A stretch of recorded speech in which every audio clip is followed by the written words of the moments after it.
Eric Sabri, your Wayne County Treasurer. If you're living in the home of a deceased family member and you're facing property tax foreclosure, the probate process can be helpful to you. If you file a probate petition and notify our office, the foreclosure proceedings will be halted during the probate process. Contact us at 313-224-5990 or email us at taxinfo@waynecounty.com. We're here to help.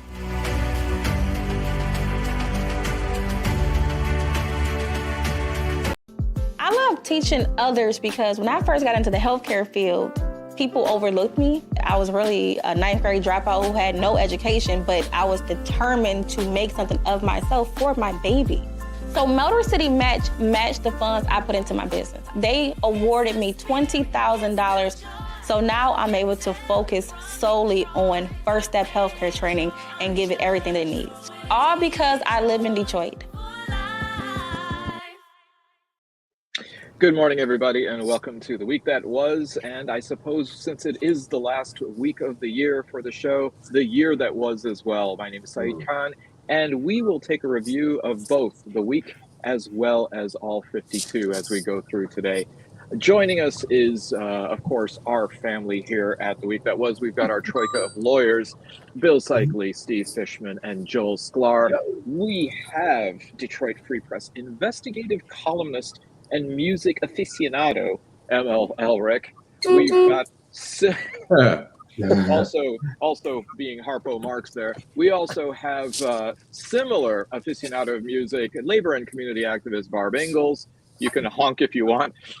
We've got veteran journalist Nancy Derringer, and of course, co-founder of Deadline Detroit, looking much better vertically now, Allan Lengel. So, I guess if we're going to start this, we should start it by going up in chronological order of age, at least as far as the issue is concerned. And the House Ethics Report has exposed, pun intended, former Florida Congressman Matt Gaetz for alleged state law violations involving minors. And I think, Allan, we've got a video for this. Alrighty, I'm sorry here. Over America. Many have asked which perch I will be fighting from next. And some of you throughout this conference have even given me a few suggestions. My fellow Floridians have asked me to eye the governor's mansion in Tallahassee. Maybe special counsel to go after the insider trading for my former colleagues in Congress. It seems I may not have had enough support in the United States Senate. Maybe I'll just run for Marco Rubio's vacant seat in the United States Senate and join some of those folks. Or maybe he'll invade Greenland. I guess that remains to be seen. So how big of a deal is this report, and do you see any indictments coming out that will affect Mr. Gaetz? Yes, Steve. Well, they already did the investigation, and they did not charge him. I think it would look really weird for them to charge him now. According to what you read in the newspaper, and it's the only thing I know about it, they had some problems with some of the witnesses. At least that's what they are saying. And keep in mind what I always tell you guys: the feds don't bring a case unless they think they have the lock of the year. It's the state courts people were looking into it, but this is Florida, and you can't really expect them to be looking too carefully into a Republican ex-congressman. If it's a state court people, they're more used to charging people because they don't expect to win every single case. I'd be shocked if any criminal charges resulted from it. It seemed like it was a pretty exhaustive report. It had an awful lot of detail to it, but it seems to me that if the feds looked at it and they decided not to do it, I don't think they're going to do anything now. I have a question for Steve real quick. If he says, he slept with this woman and he did not know she was a junior or whatever in high school, is that a defense to say, I thought she was 18 or? It's not a defense in Michigan in state court, that's for sure. And it's probably not a defense. I've never had a case like that in Fed court. That's it's kind of a strict liability situation. So that really matter.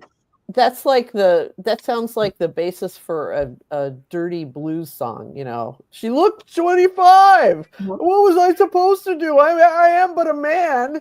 You know, I can't look at that. But given that it's Florida with a high rate of retirees, isn't the age of consent 52? I can't look at that guy without imagining him naked with like a couple of white you know, like a reinforcement around his like a notebook reinforcement around his each nostril. Just a pig. Go ahead. Nancy, I never want to be inside your head. I thought that to me, the whole thing was pretty disgraceful. I will say that. But the fact that he spent that kind of money to have sex in this day and age, I mean, a drink is usually enough to have sex.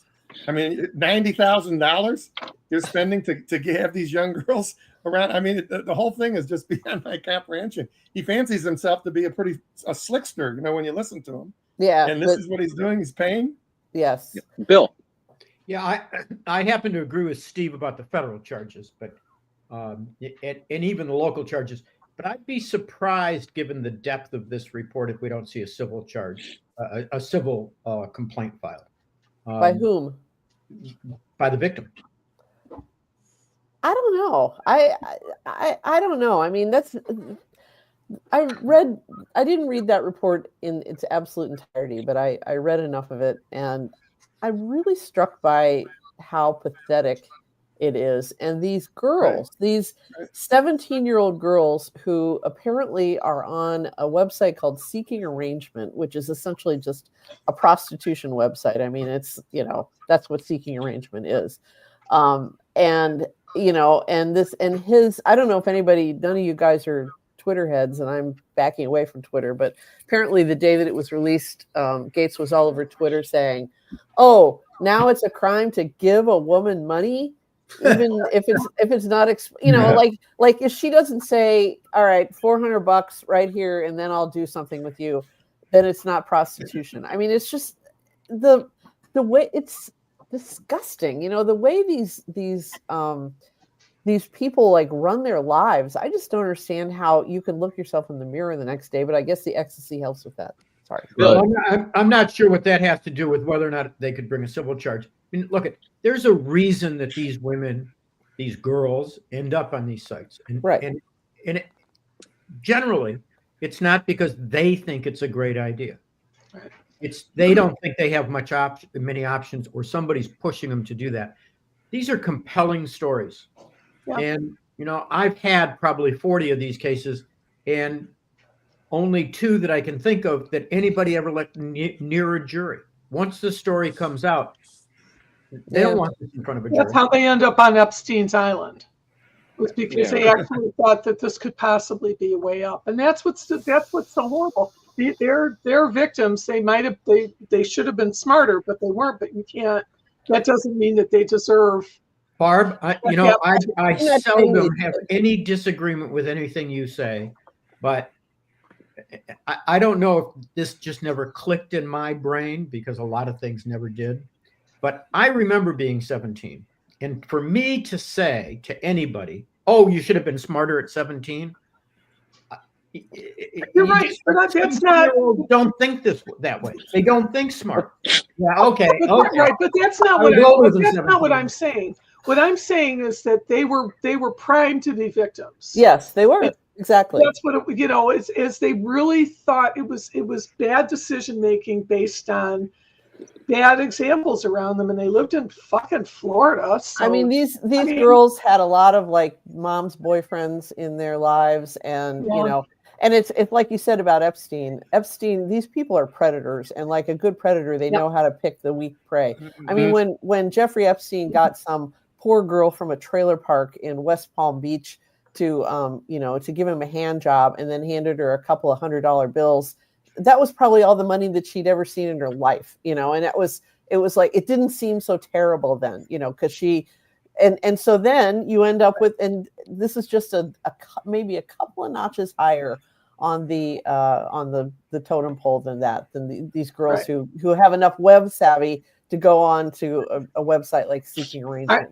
I'm sorry if I made them sound like they were complicit in this. Because they're not complicit. They're not. Well, that's what I'm sorry if you misunderstood, because that's a whole nother. Yeah, Alan, I don't know anything about this woman, but I've heard these stories time after time after time. Yep. Well, let's go to Alan, who thinks he's in an auction. Yes, Alan, I saw your last bid. I'll up you one. I thought it was interesting that he was trying to convince people and say, hey, well, I send money to women, even, hey, whatever, people send money to women. I was sending, and we're supposed to go, oh yeah, everybody sends, like, here's, $500, here's $1,000 for someone I don't really know. I remember when back in the old days when you gave blood, they actually did the interview before, in the final, and one of the questions was, have you ever paid for sex? And the guy, I was going to say to the guy, does dinner count? But he didn't seem like he had a sense of humor. So. Well, if you would have said a Happy Meal, Alan, that would have changed everything.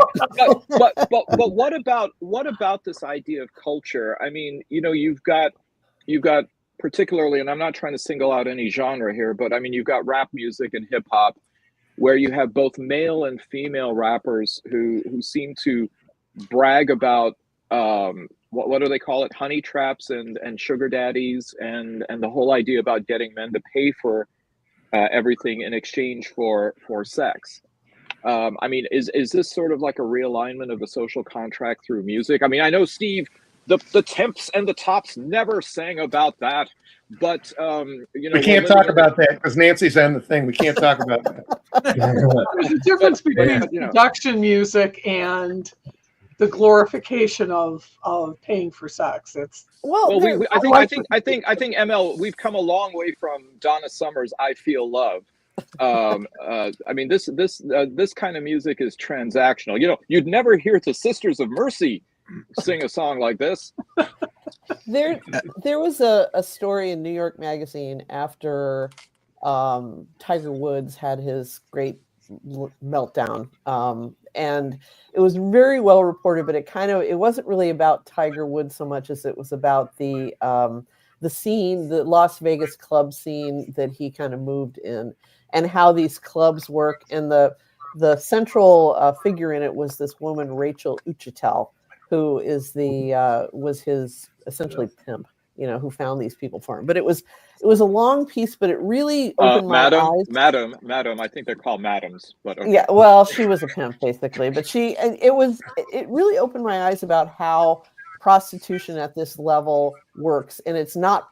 Nobody would ever call it prostitution. It's just pretty girls hanging out with very wealthy men, and the way they're treated and the way they're compensated for it. It was fascinating. And it explained Melania Trump to me. I mean, nobody immigrates to the United States at 26 years old to become a model without doing a little bit of this on the side. And I'm sure that's exactly what brought her together with her now beloved president. Yeah, Nancy, I was only 8, but ML, what do you think about this? I've always paid for sex, but usually not with currency. I think that's the way it works. But I'm sorry I disappeared for a little while. I'm here at Mount Olivet Cemetery. I had to disconnect because I won't hear anybody disparage a former member of Congress. I had to make my own protest. They have to be current? Yes. No, they disparage themselves. So that's just that takes care of itself. No, I'm waiting until we hear that Pam Bondi is rejected for some reason, and Kwame Kilpatrick is chosen as the next U.S. attorney for the Eastern District or as the Attorney General. I think that decision's still being made now. Oh my God! They'll prosecute Barb McQuade. They'll go after Barb McQuade. You are joking, ML, aren't you? I mean, there's no discussion of that, is there? Those guys don't consult me. But I wouldn't rule it out. Bill, he's in a cemetery. He can't joke about things.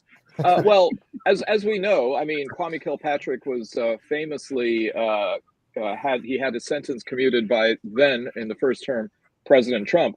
Well, President Biden, on his way out of office, has commuted 37 out of 40 federal death row sentences. The three that remain are Dzhokhar Tsarnaev of the Boston Marathon terrorist attack, the person who was responsible for the Tree of Life synagogue shooting in Pittsburgh, and then Dylan Roof, who was responsible for shooting up a predominantly African-American church in one of the two Carolinas, like it matters. What does it say about Biden? What does it say about the power of the president to commute and or pardon? Allan.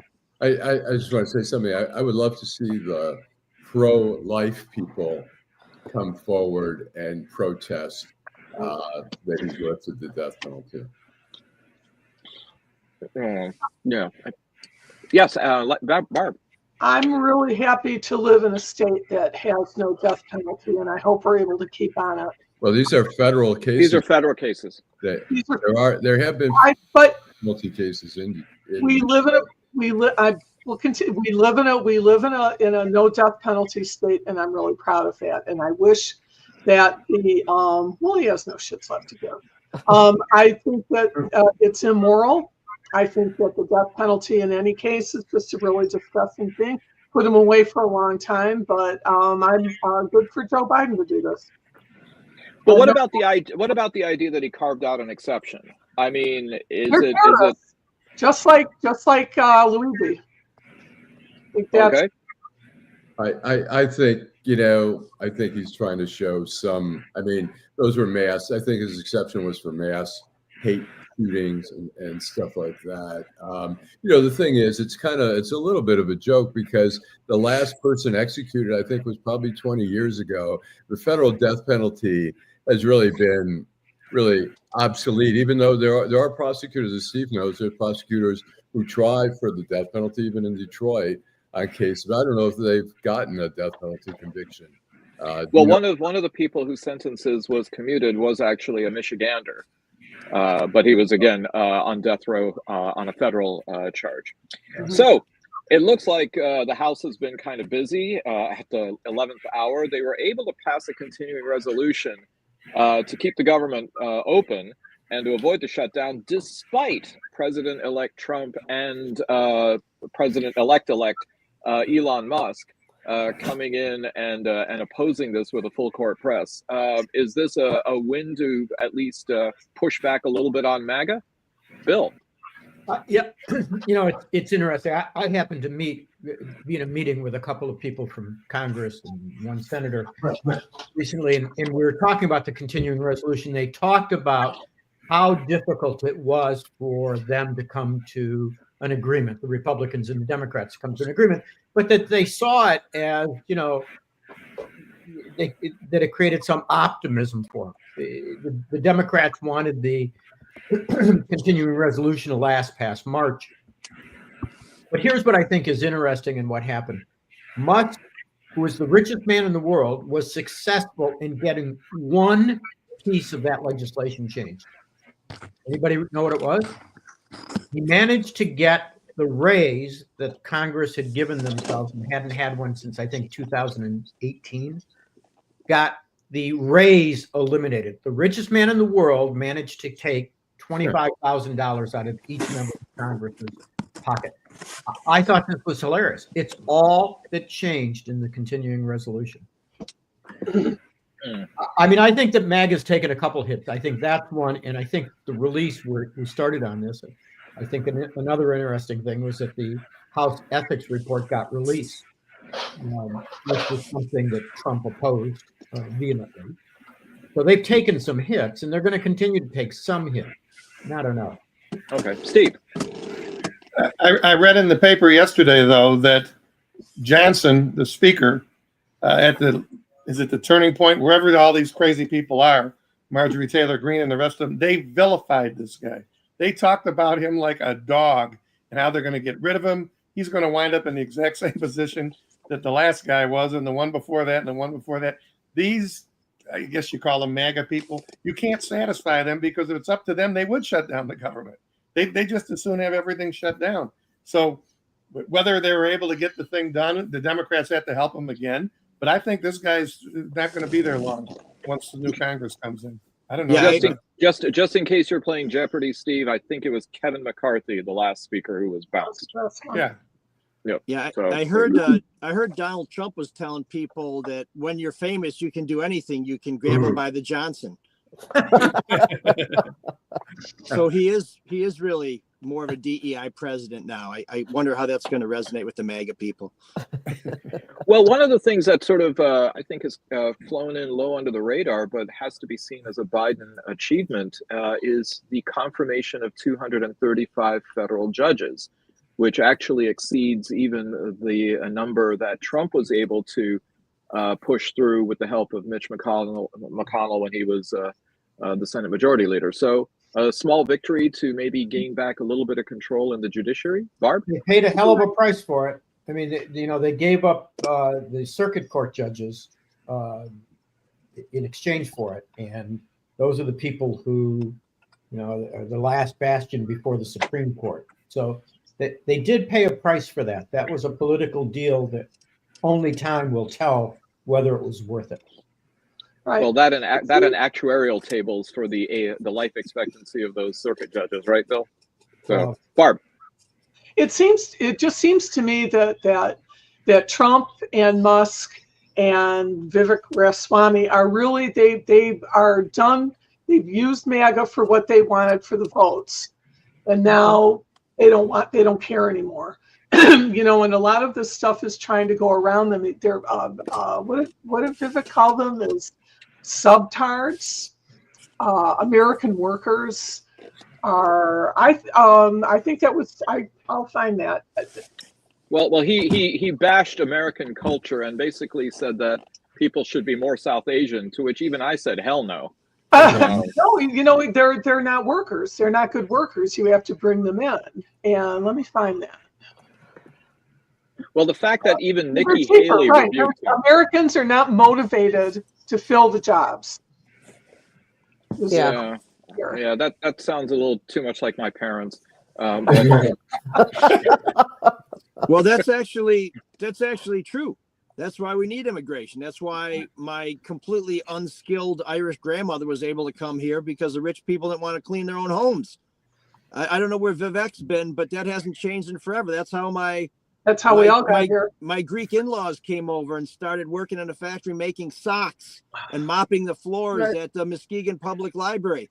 They didn't come over here like Werner von Braun because somebody wanted them to make some sort of supersonic rocket. I mean, there's nobody in America who's raising their kid to go and pick cucumbers. Correct. Right. But we all eat cucumbers. Well, we're going to find out what it's like to go without cucumbers pretty soon.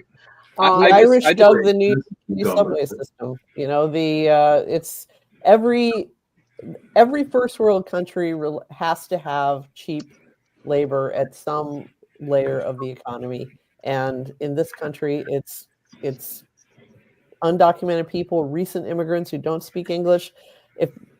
Talk to anybody who works in a restaurant. Right. Why do you hire so many cooks who are, Latino or Bengali or whatever? And they'll all say the same thing. They work like you wouldn't believe. He said they don't call in sick. They don't have backaches. They just work, and that's just we just have to face it. Nobody wants to face it. They actually subscribe to the Protestant work ethic better. Hey, Nancy, I just thought of a portmanteau. If you have Latino workers and Bengali workers, you've got Lengali workers. Can't help it. My golly, that was bad. I'm an Allan Lengel worker. Lengali. I think one of the things that they completely miss, and I don't understand why. I mean, I don't understand how people don't see this. So many of what their plans are for this country contradict one another. On one hand, mass deportations, we're going to get rid of all these immigrants. We're going to get rid of all our cheap labor. And on the other hand, what do they want to do? They want to bring manufacturing back. Most Americans are not going to go into manufacturing plants and make products for what they're being made for in any of the third world countries. And these are great contradictions. That's why you'd have to have a 25 or 30% tariff on products coming in from China, because that's the only way you could balance the cost of these products out if they're made in the United States. Well, Bill, I mean, I think the question then becomes, you've got universities which are telling the international get back to the United States ASAP because we don't know what's going to happen after the 20th of January. And at the same time, some of those gateways or some of those pathways to come back might be a little bit more sketchy. For example, the airspace over Greenland, and in case you want to use the Panama Canal, because it seems like Trump wants to go and grab both of them. So what do you think about this, the whole idea? I mean, he's been obsessed with Greenland, which, by the way, is part of Denmark, for several years now. And then he also now is threatening to retake the Panama Canal, which was given in its completion in 1999 by treaty to the country of Panama. Is this just simply being insane, or is there some method to the madness here? Saeed, when you're president, when you're famous, you can grab them by the property. I vote for insanity on this one, guys. But ML, have you actually had your annual property gland test? I did. Luckily, they don't use the finger anymore. Okay, they just do a title search. Okay, Allan. I mean, I think it's just all part of this craziness. It's like nominating Matt Gaetz, Kash Patel. It's like suddenly I'm going after, Canada. I mean, it's just craziness that he loves controversy. He grabs every fucking news cycle, and he's successful at it because he says crazy shit, and he's important enough in our society that people pay attention. How we got here? Look, it's not just society, though, Allan. I mean, he's the president of the United States of America, or president-elect. I mean, everybody listens to us. He's not the premier of Burundi. Right. And what's going to look at these words have consequences. What sane country would enter into a treaty with us when we can't abide by the treaty that turned the Panama Canal back over to the Panamanians? We don't abide by our words. Our words are meaningless when we elect a guy like Trump. And that's a problem with the way the American people voted this time. We've lost credibility in the rest of the world, and it's going to get worse, not better. But I mean, the price of eggs may come down, Bill. I mean, isn't that worth everything? No.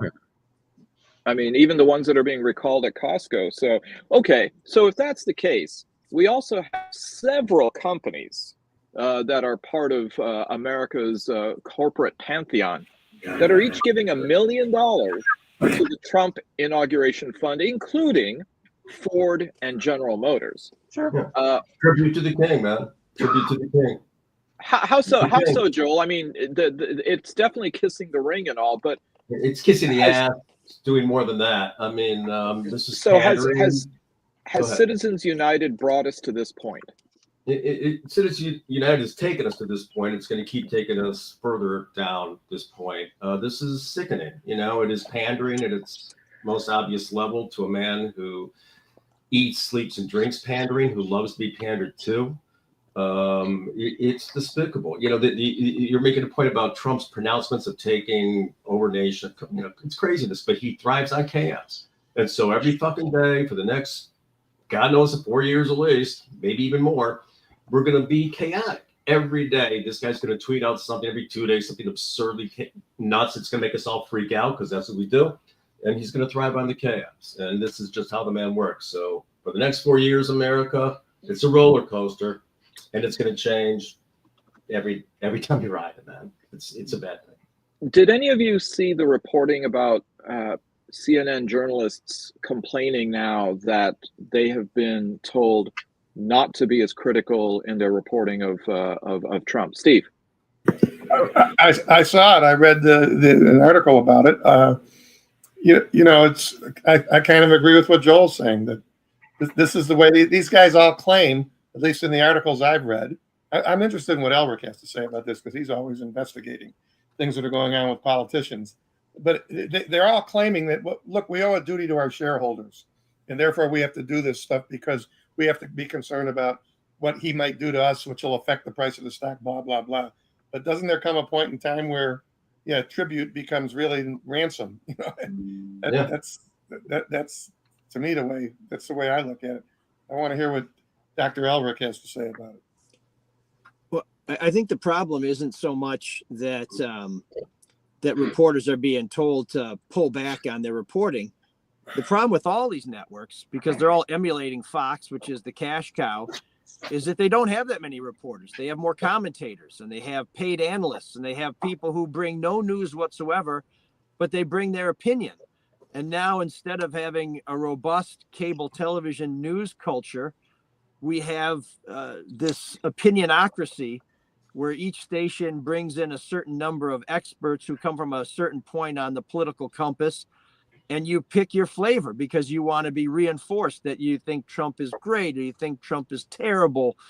To me, you may not make as much money as Fox, and nobody's ever going to do that because when you get rid of standards, it's really easy to make money. CNN should just say, we're going to settle into second place and we're going to break news. And they should investigate everybody. There's Democrats, Menendez, Cuellar, other people who are getting in trouble that can be investigated, as well as Republicans. I investigate people from every party. I'd investigate the Green Party, except nobody cares, except for the Green Party. And it's best when everybody hates you.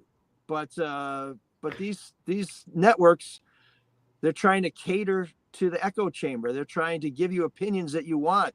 How about facts? Facts you do want, facts you don't want. So you're surprised every time you watch them because you don't know who they're going after. And that's why you keep coming back. Are they going after one of ours or one of theirs? That's the solution. Allan.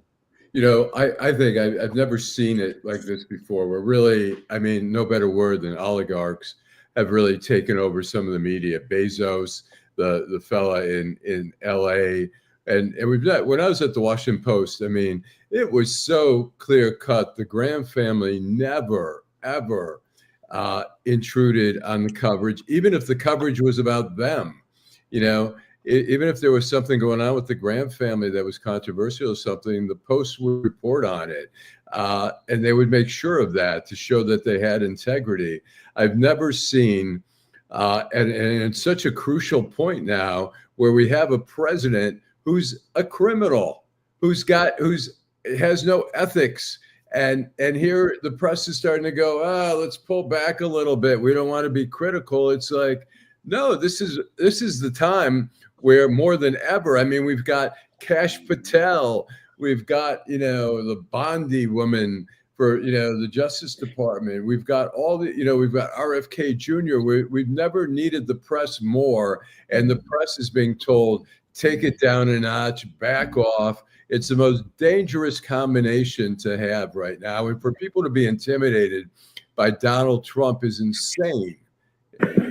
Well, you also have, Allan, the problem that, you've gone now from the 24-hour news cycle on CNN to TikTok, which is 2,880 little segments, because now it's 30-second clips that people are trying to key in on, and maybe cable news is becoming obsolete. So, Steve.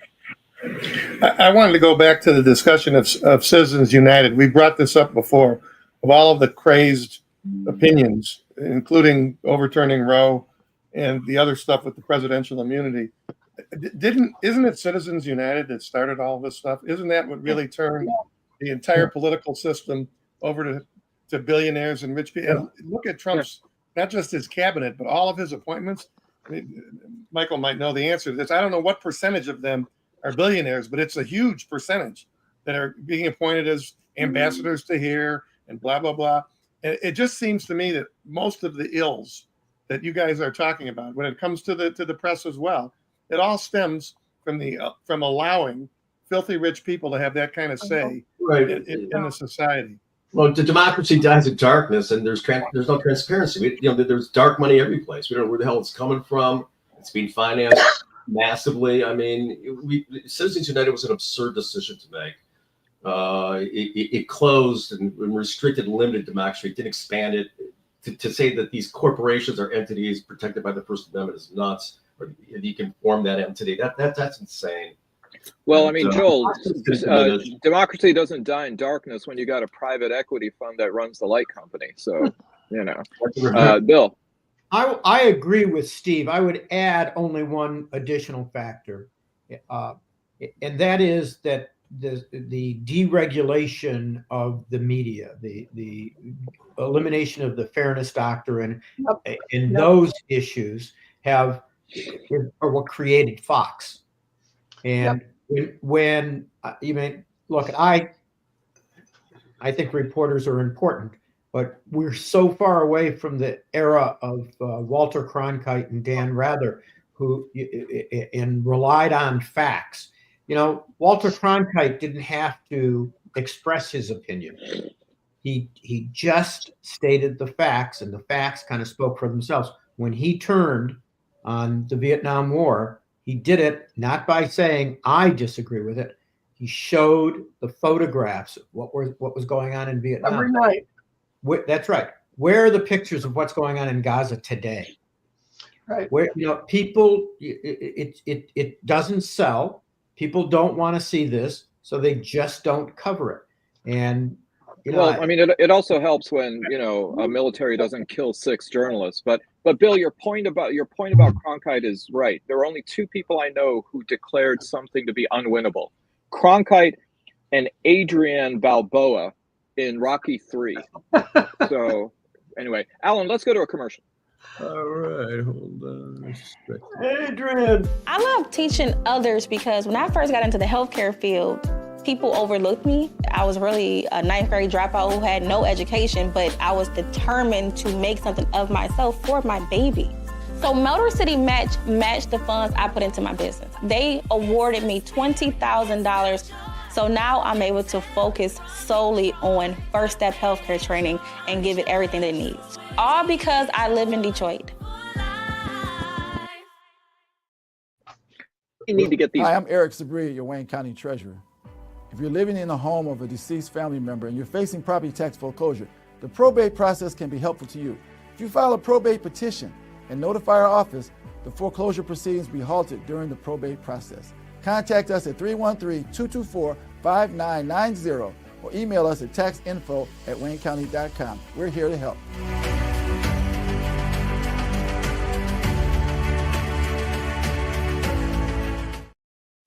Alan, we've talked about having these Motor City Match people on, so we should reach out to them. They're really inspiring. I agree. So, absolutely. I don't know if anybody's in the market for a new car, but it looks like 2 big auto companies are looking to merge, Honda and Nissan. And even despite the fact that they will merge, they will only then become the 3rd largest auto company in the world, still trailing behind Toyota and VW. There's certainly a move toward more electric vehicles, and it looks like some of these companies like Honda and Nissan are ahead of the curve. Is this consolidation going to help us out here in the United States, especially at a time when it seems like EV is still something to whom a lot of Americans have allergies? Yeah, Alan. I think ultimately we're going to probably even see more of these mergers. I mean, the EV thing, I liken the EV thing to the internet. When in the beginning with newspapers in like 97, 96, papers like the Post were all in, and then some of the smaller papers were in, and then they were backing out and saying there's no money in this. And so they backed out. But I think it's the same thing with the EVs, where people are saying, oh, the gas cars are the way to go still to hold on to it. But I think ultimately that's where we're going to end up. People say, okay, we can ignore the EV thing and we're going to end up like Cuba. We're going to have old gas cars where people are going to come and see our old gas cars. Everyone else in the world is going to have these electrical cars. But I think just to survive, the competition is so fierce in the electric field, particularly foreign wise. China is way out there. Oh, yeah. Elon Musk, Mary Barra had said maybe 2-3 years ago, in 3 years, we're going to be ahead of Elon Musk and Tesla, and GM and Ford are not even close at all.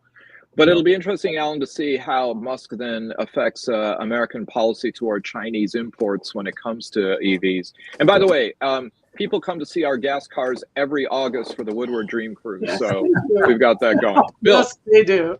Yeah, I drive an EV and I'm switching to a hybrid, and it's unfortunate. I'd rather drive my EV. I'd rather keep an EV. But the fact of the matter is, the problem is that the infrastructure isn't being developed in this country.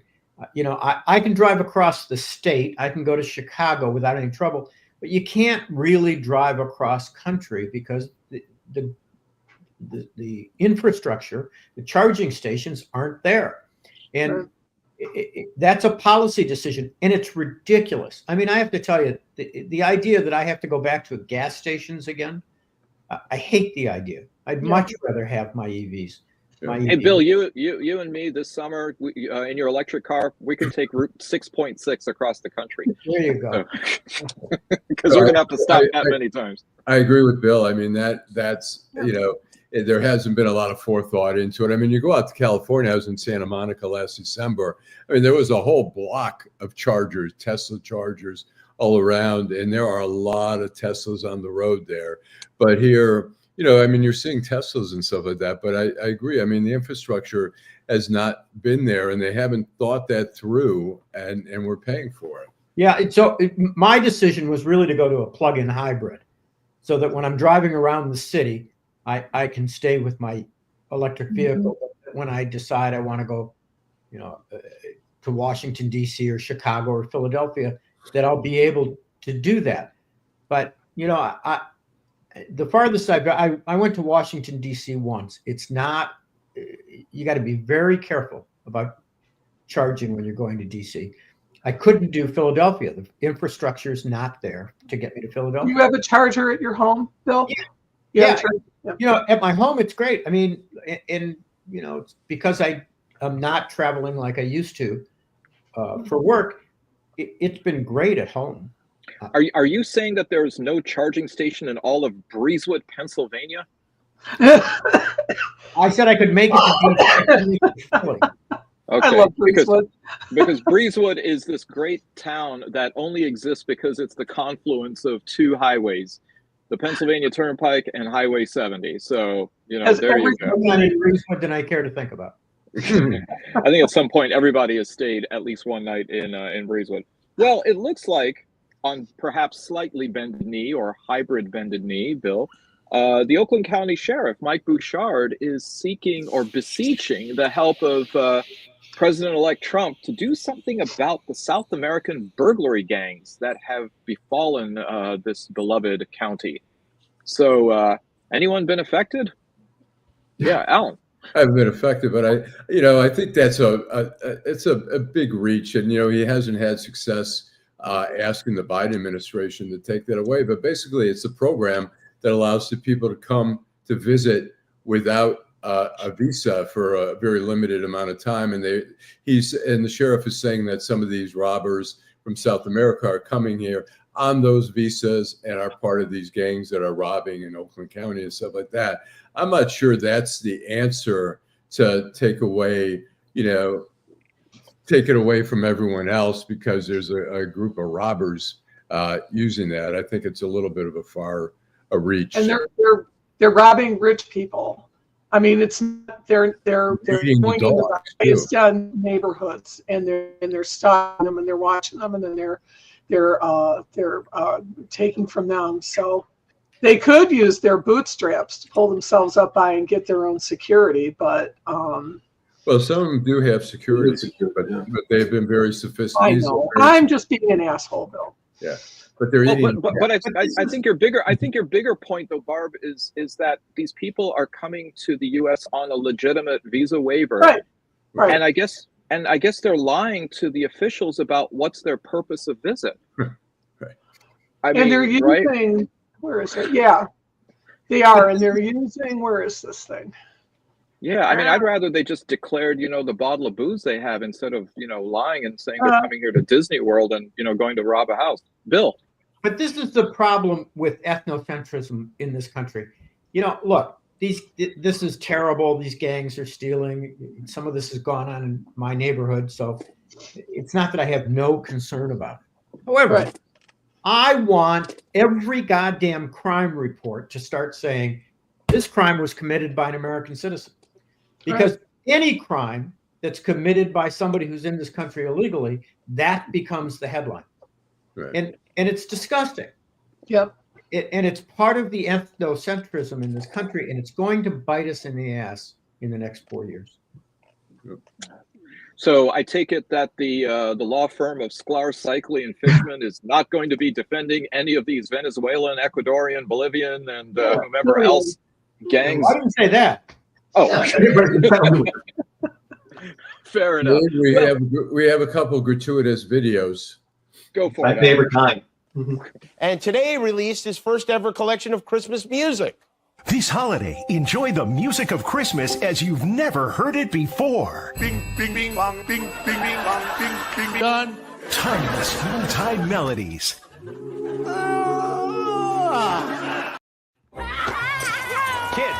Kids. The elf can see you being naughty. Don't you want Christmas gifts? We know you and Mom do that stupid thing every day. Yeah, stupid. Leave us alone. Kids getting too savvy for Elf on the Shelf? You need a Trump on a Stump. The old guy's scary. Why does he have such tiny hands? Trump on a Stump and his conservative friends will make America behave again. Friends like Elon on a futon, RFK on a bidet, Dr. Oz in a vase. He'll collect your stool samples whether you want him to or not. Ramaswamy on your mommy with his festive vice-like grip. And Vance with no pants. Keep your smoky eyes off my wife. And your penis off of my couch. And you know what? Since Nancy had to leave early for a dentist appointment, but since she's not here. Who ate all the gabagool? No more gabagool for you. The doctor said it's bad for you. I don't give a. So, ML, I'm interested if you're following this story. Apparently, a subsidiary of rocket companies has been accused of an illegal kickback scheme by a government watchdog group. Rocket Homes, as well as the Jason Mitchell Group, have been accused of giving these kinds of kickbacks, including, on the part of Jason Mitchell, allegedly, $250 quote-unquote dog bone gift cards to agents who provide the most referrals to favored partners. Any oxygen to this story? I'm still trying to figure out why all you guys are so worried about ED. It's never been a problem for me. It's, I don't need the government to help me with that. You know, that's because you have a blue Charger, right? Actually, that's not what Teresa wrote on Facebook the other day. I'm sorry. That's why I'm off social media, Bill. And also, do you handle defamation cases? Strong like bull right here. You know, this is one of those cases that may be easily resolved with $1 million donation to the Trump Inaugural Committee. That's in the library. Okay. There's going to be a new U.S. attorney, and I wonder if the new U.S. attorney is going to take as much interest in prosecuting billionaires as previous U.S. attorneys have taken. Last time, especially if it's Kwame. Last time, shortly after Trump was elected, you know, the Justice Department was investigating Rocket Mortgage for fraud, you know, for fraudulent loans and stuff like that. And it ended up while Trump is like gifting some football team or something. Dan Gilbert is walking through the White House, and he goes, "Hey, you guys know who this is? Dan Gilbert." So you talk about there's going to be no division. There's no conflicts of interest in this administration. Too much. Hey, Alan, let's go to our last segment because it's going to be an extended statement or segment. Let me get to that. Downtown Detroit, Robert Wells, Schmuck of the Week. Well, given the season or the end of the season that we're in, I thought what we would do is we would turn this segment into both a Schmuck of the Week and a Schmuck of the Year. So when it is your turn, please feel free to not only provide both, but specify which one is which, just in case there's some kind of confusion. And we'll start with you, ML. Well, boy, how do I pick? I'm going to say Detroit Democratic State Rep Karen Whitsitt and Republican House Leader Matt Hall, who decided they couldn't get what they wanted out of the legislature, and so they just decided to stop participating. At one point, literally locking themselves behind a closed door so that state police and the sergeant at arms could not bring them to the chamber so they could do the duty they swore to do, which is vote and consider legislation before the House of Representatives. This was a government by default, and default is on those people who think that they can hold their fellow lawmakers hostage. One of the biggest victims of all of this was an expansion of Michigan's Freedom of Information Act, which would have allowed not just reporters, but every single person, whether you're a citizen, a member of MS-13, or you have problems with charging your Tesla, to see what kind of records government officials produce. So we could finally see these emails exchanged between Rick Snyder and people concerned about the Flint water crisis. We could see who Lee Chatfield is doing favors for. And we could find out whether Governor Whitmer is spending more time trying to fix the damn roads or sell her damn books. So this is a terrible thing. And it's our state lawmakers who, unfortunately, are not only schmuck this week, every week, and especially at the end of the year. Amen. Lame duck, they're lame schmucks. Yeah. Wow. Well done. I saw what you did there. Steve. Well, my schmuck of the week is Mr. Tom Homans. Did I pronounce his name right? The guy who's going to become the new one chasing after all the immigrants. I particularly liked his statement that said that, so what if we lock people up and lock the kids up too? The people never should have had kids, and therefore they're going to have to make a decision whether they all go back to Venezuela or wherever it is. So he's my schmuck of the week. Not so much about the job that I'll have, but the attitude he's bringing to it.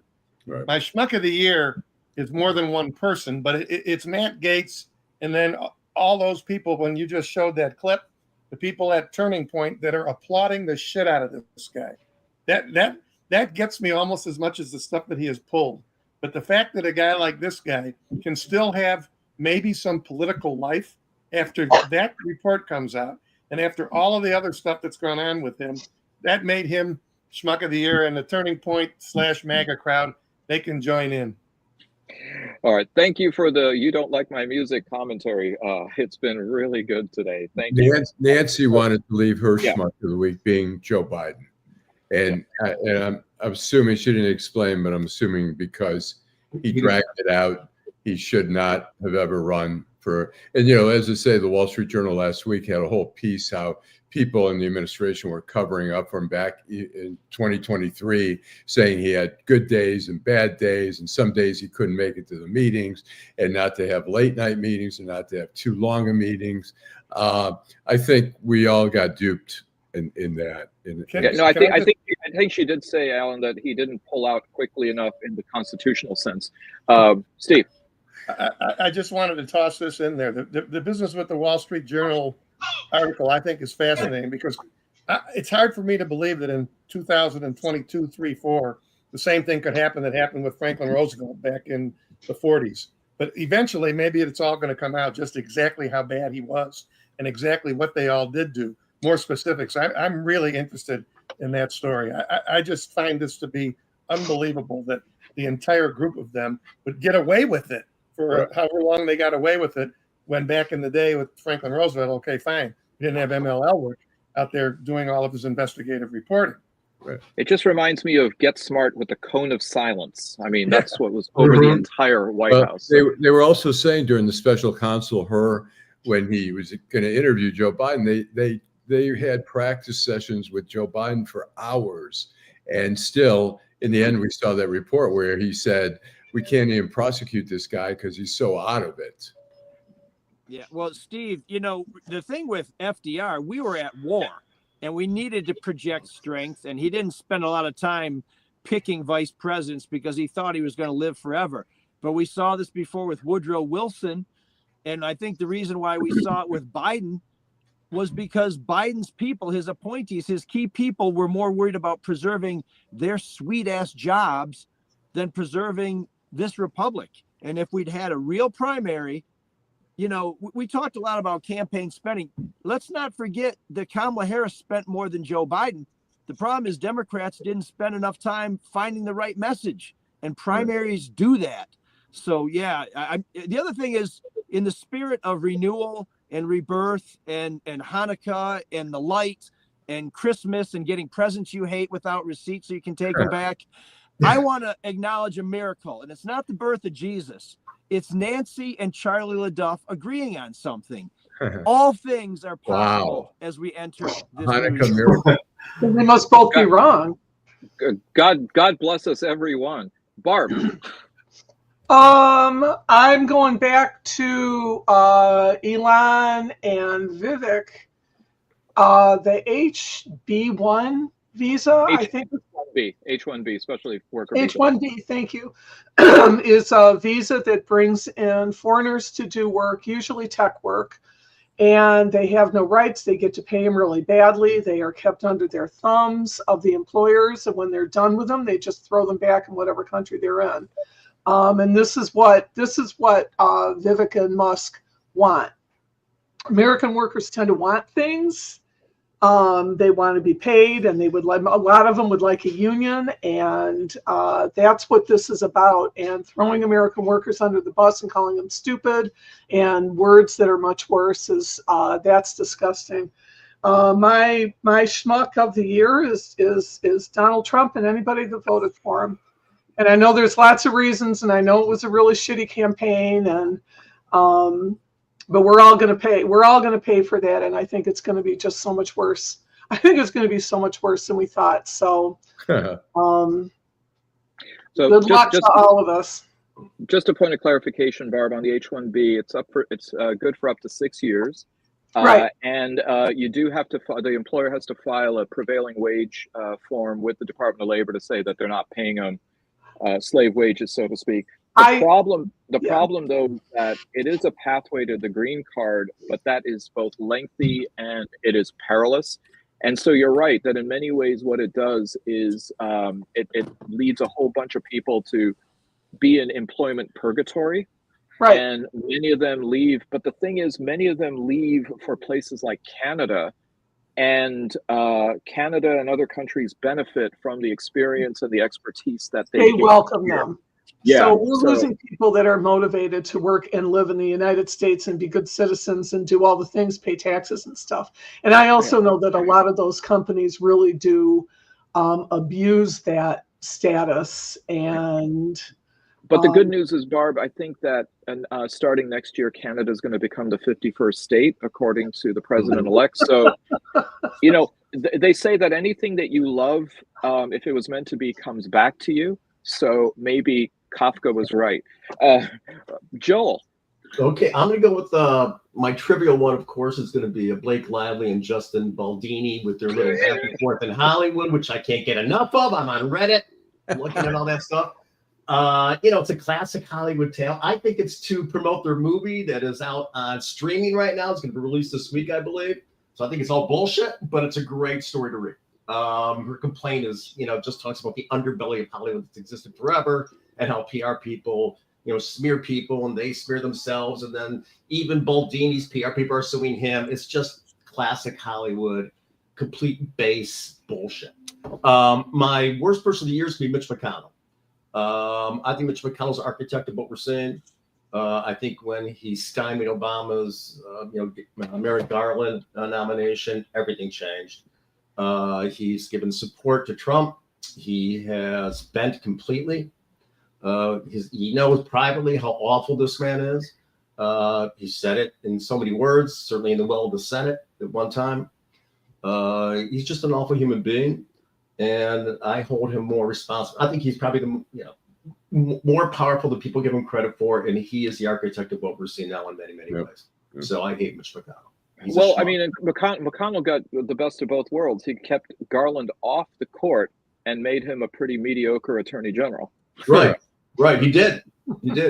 So it was just, I can't stand him. And I think he's the schmuck of the year. All right, Bill. Sorry.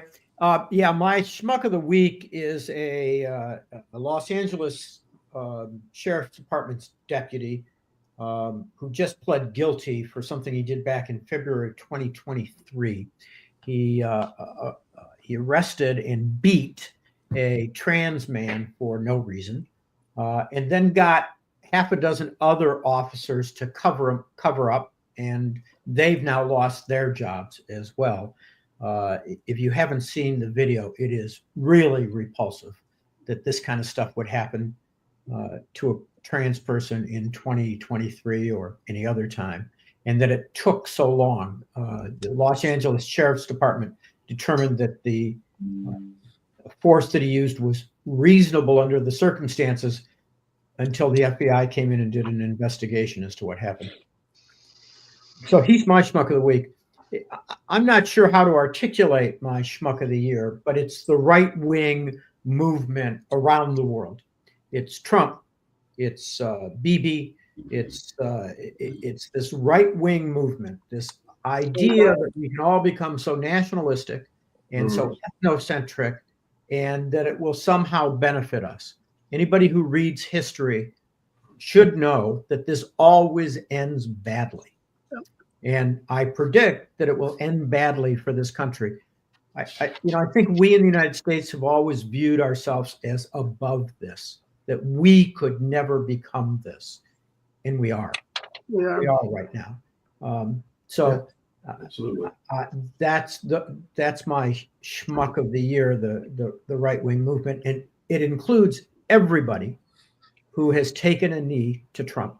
Yeah. And everybody who wants to cave now.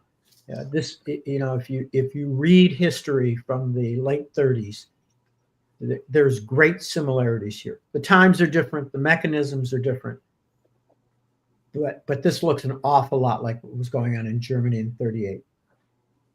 Yep. Okay, Alan. For the schmuck of the week, I'm going to say Ainsley Earhart of Fox and Friends, who said to a proposal for marriage from Sean Hannity. She's a lucky woman. You can't think of a bigger schmuck than that guy. And then for schmuck of the year, I'll say two is one, the ownership of the LA Times and the Washington Post is a disgrace. And the other one is Lindsey Graham for just sucking up, for initially being a little skeptical of being, picked for Attorney General and then coming around and saying, no, he's supporting it. I mean, the guy has no backbone. He has no shame. And he's continued to be like that year after year. So it's not that I agreed with John McCain about many things, but John McCain's got to be thinking, what the hell did I do picking him as a friend? Yeah. Because John McCain at least had a backbone. Yep. Disgrace. Yeah.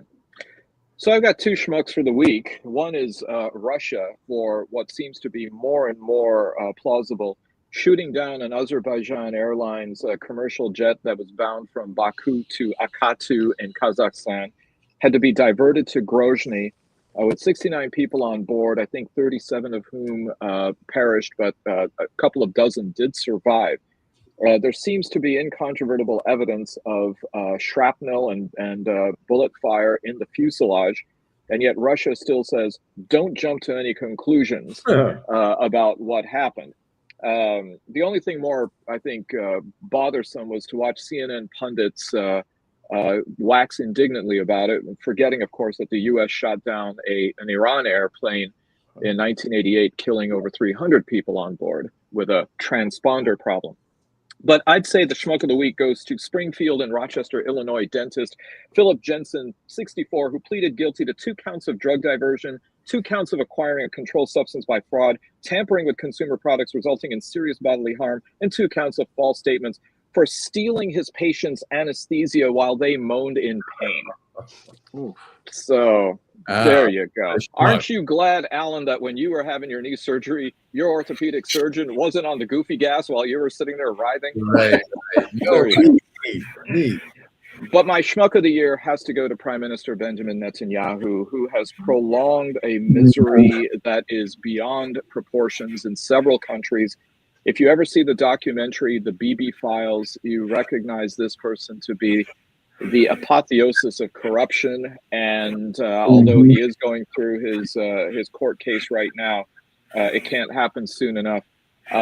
I don't know. This war will probably not be the most brutal and violent when it comes to numbers and casualties, but I have to think it's got to be one of the most cynical wars since Grenada. So Netanyahu, you're my Schmuck of the year.